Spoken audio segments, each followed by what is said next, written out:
వెంకటేశ్వర స్వామి వారిని బాలాజీ అని కూడా పిలుస్తారు కదా. నార్త్ వాళ్ళకైతే వెంకటేశ్వర స్వామి అంటే తెలియదు కానీ బాలాజీ అంటే బాగా తెలుస్తుందనమాట. ఈ టెంపుల్ మాకు దగ్గరగా ఉన్న ఆమ్లీలో ఉంటుందండి.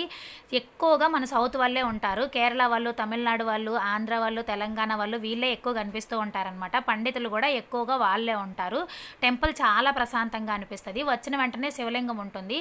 మనమే మన చేతులతో స్వయంగా నీటితో కానీ పాలతో కానీ అభిషేకం చేసుకోవచ్చు అనమాట. ఇంకా ఆ తర్వాత శ్రీవారిని అర్చన చేయించుకోవడానికి అని చెప్పేసి దర్శనానికి టోకెన్ తీసుకొని ప్రదక్షిణలకు అయితే మొదలుపెట్టాము. ప్రదక్షిణలో ముందుగా వినాయకుడిని, కార్తికేయుడిని, సరస్వతీదేవిని, పద్మావతి అమ్మవారిని, అలాగే హనుమాన్ని దర్శించుకున్న తర్వాత వెంకటేశ్వర స్వామి వారిని దర్శించుకొని అర్చన చేయించుకున్నాము. తర్వాత పక్కనే ఉన్న శివాలయంలోని శివుణ్ణి కూడా దర్శించుకున్నాము. బయటకు వస్తే ఇక్కడ శ్రీవారికి తులాభారం చేయించాలి అనుకునే వారి కోసం ఏర్పాట్లు చేస్తారు. అలాగే నవగ్రహాలు కూడా ఉంటాయన్నమాట.